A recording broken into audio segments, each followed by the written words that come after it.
For over 40 years, a phantom haunted the state of California. He moved through the darkness like a predator, entering homes through unlocked windows, prowling suburban neighborhoods with impunity. He committed at least 13 murders, 50 sexual assaults, and over 120 burglaries across a decade-long crime spree that stretched from Sacramento to Southern California. He was known by many names: the Visalia Ransacker, the East Area Rapist, the Original Night Stalker. But eventually, he would be known by one name that encompassed all his crimes: the Golden State Killer. The crimes began in the mid-1970s in Visalia, a small city in California's Central Valley. According to Visalia Police Department records, a serial burglar broke into over 100 homes between 1974 and 1975, ransacking belongings and stealing personal items, often women's undergarments. The crimes escalated when the burglar, dubbed the Visalia Ransacker, shot and killed a college journalism professor named Claude Snelling on September 11, 1975. Snelling had confronted the intruder as he attempted to kidnap his daughter from the family home. The killer fled into the night. In 1976, the crimes shifted north to Sacramento, where a new pattern of attacks began that would terrorize the region for nearly 3 years. According to Sacramento County Sheriff's Department records, a masked attacker began breaking into homes and sexually assaulting women, often binding their partners or family members in adjacent rooms. He was methodical and prepared, having clearly surveilled his victims beforehand. He would call victims before and after attacks, whispering threats. He became known as the East Area Rapist, and he attacked at least 50 victims in the Sacramento area. According to police reports and victim statements, the East Area Rapist displayed a terrifying level of preparation. He would enter homes carrying pre-cut lengths of rope, and he would stack dishes on the backs of bound victims, telling them he would hear the dishes crash if they moved and would kill them. He stole personal items from homes weeks before attacks, learning layouts and routines. Some victims reported that their dogs had been drugged or that their gates had been unlocked days before the assault. He was a planner of exceptional patience and cruelty. Despite a massive law enforcement response, the East Area Rapist remained unidentified. According to Sacramento County records, hundreds of officers were assigned to the case, task forces were formed, and community meetings drew thousands of frightened residents. DNA profiling did not yet exist, and the physical evidence recovered from crime scenes, including biological evidence, could not be matched to a suspect using the technology of the 1970s. The attacker seemed to anticipate police tactics, altering his patterns and striking in new areas just as investigators focused on specific neighborhoods. In 1979, the attacks in Sacramento suddenly stopped. But according to law enforcement records, crimes matching the same pattern began occurring in Southern California, starting in Santa Barbara County and eventually moving to Orange County and Ventura County. The attacks now included murder. Between 1979 and 1986, a killer known as the Original Night Stalker murdered at least 12 people in Southern California, most of them couples in their homes. For years, investigators did not connect these murders to the East Area Rapist attacks 400 miles to the north. The connection between the East Area Rapist and the Original Night Stalker was not established until 2001, when DNA evidence from the Sacramento sexual assaults was matched to DNA from the Southern California murders. According to the California Department of Justice, this linkage was a breakthrough, revealing that a single individual had conducted a crime spree spanning over a decade and hundreds of miles. The combined criminal was given a new designation by journalist Michelle McNamara in a 2013 article for Los Angeles magazine, The Golden State Killer.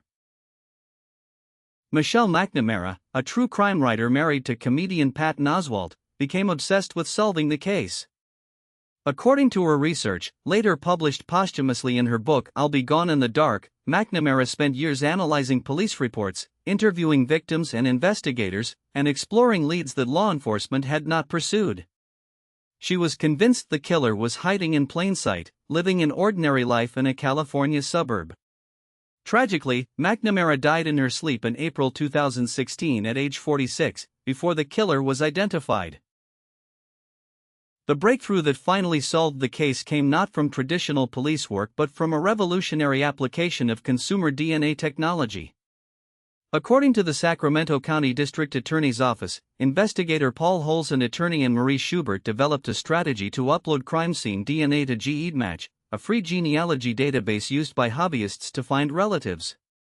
The DNA from the Golden State Killer's crimes was processed and uploaded to the platform in early 2018.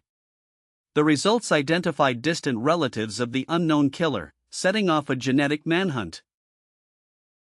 According to court documents, genetic genealogist Barbara Raventer worked with investigators to build a family tree from the GEDmatch results. By tracing distant familial DNA matches through public genealogy records, birth certificates, and census data, the team narrowed the suspect pool from millions of Californians to a handful of individuals. One name stood out: Joseph James DeAngelo Jr., a 72-year-old man living in Citrus Heights, a quiet Sacramento suburb. He was a retired mechanic. He had no criminal record. And he was a former police officer. The revelation that the suspect was a former law enforcement officer sent shockwaves through the investigation.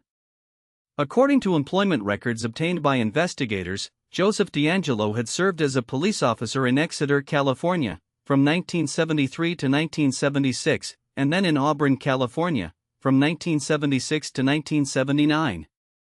He was fired from the Auburn Police Department in 1979 after being caught shoplifting dog repellent and a hammer. His time as a police officer overlapped precisely with the early years of the crime spree, explaining his intimate knowledge of police procedures and investigation tactics. Before making an arrest, investigators needed to confirm the DNA match. According to the arrest warrant affidavit, undercover officers surveilled DeAngelo's home and collected discarded items containing his DNA. One account describes agents recovering a tissue from his trash. The DNA from these items was compared to the crime scene DNA preserved for decades. According to the forensic lab results, the match was conclusive. Joseph James DeAngelo was the Golden State Killer. On April 24, 2018, he was arrested in his driveway. He appeared stunned, reportedly mumbling about a roast in the oven. The arrest of Joseph DeAngelo was announced at a press conference that drew national attention. According to Sacramento County District Attorney Anne-Marie Schubert, the identification represented a paradigm shift in criminal investigation. For the first time, consumer DNA databases had been used to identify a serial criminal. Schubert stated that the case proved that violent offenders could no longer hide behind the passage of time. She directly addressed the victims, telling them their courage and perseverance had made this day possible. Many victims watched the press conference in tears. DeAngelo's double life was perhaps the most disturbing aspect of the case. According to neighbors, co-workers, and acquaintances interviewed after his arrest, he had lived an unremarkable suburban existence for decades. He had married, raised a family, worked as a mechanic at a Save Mart distribution center, and maintained a modest home with a fishing boat in the driveway. His neighbors described him as quiet and sometimes irritable but otherwise ordinary. None of them had any idea they had been living next to one of the most prolific serial criminals in American history. According to court documents filed in the case, the charges against DeAngelo were staggering in scope. He was charged with 13 counts of first-degree murder with special circumstances, including multiple murder and murder during the commission of burglary and sexual assault. The charges spanned 6 counties in California. Because some of the crimes occurred before 1978, when California's current death penalty statute took effect, and because of the statute of limitations on the sexual assault charges, prosecutors could only charge the murders. But the full scope of his crimes was presented to the court. The victims and their families had waited decades for this moment. According to victim impact statements filed with the court, survivors described lives shattered by the attacks. Many had suffered from severe post-traumatic stress, anxiety, and depression for 40 years.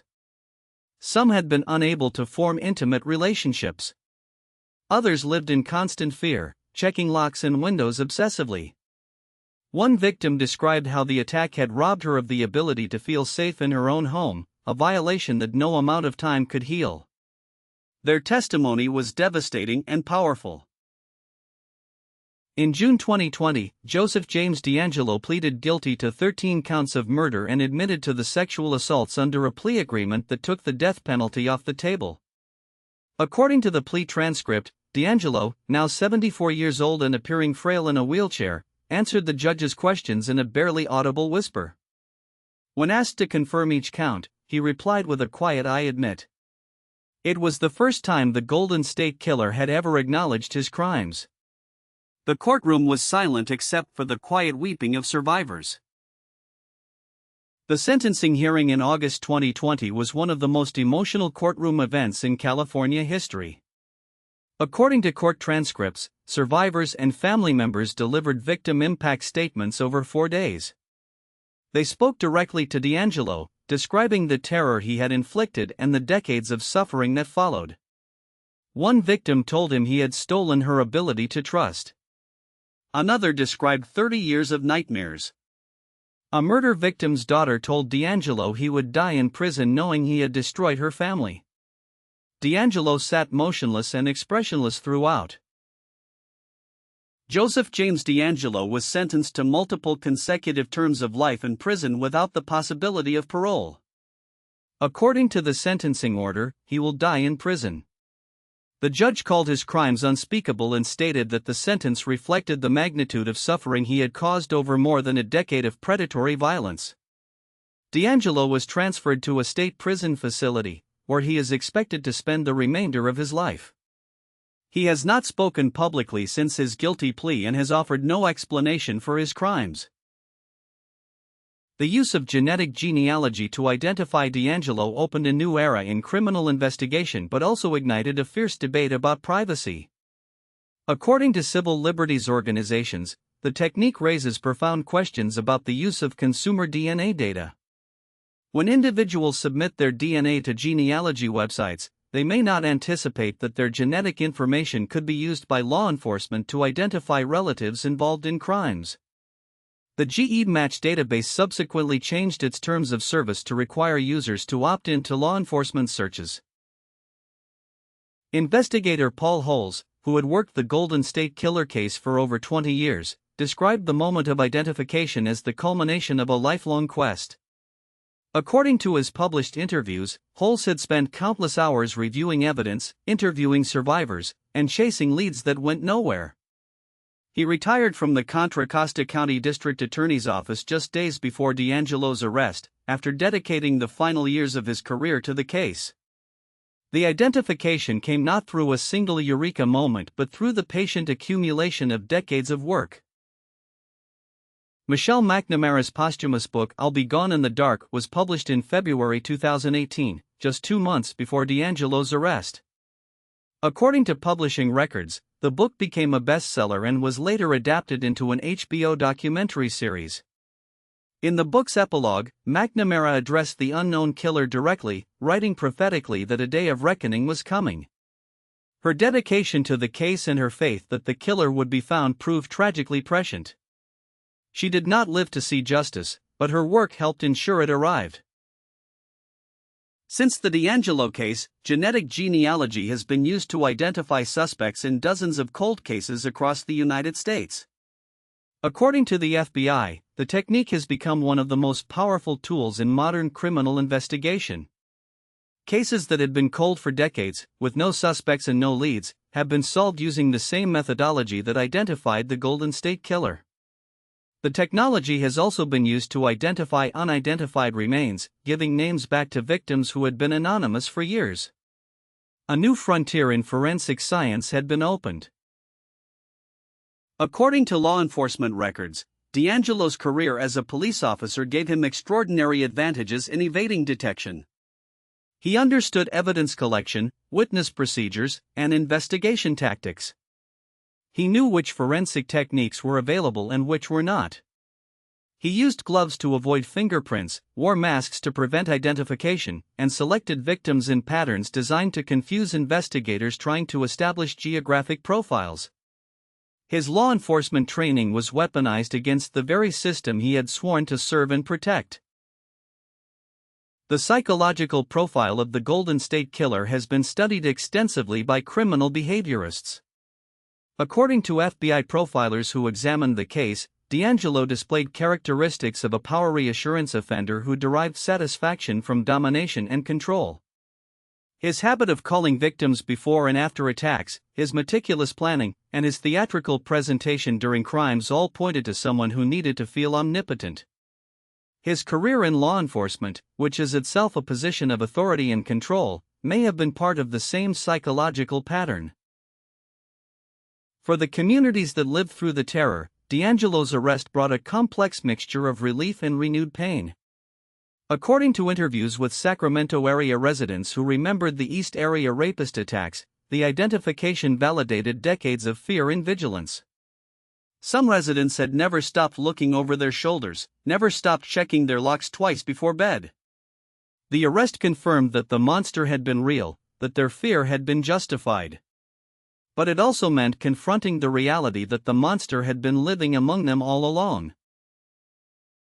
The case of the Golden State Killer stands as both a triumph and a tragedy.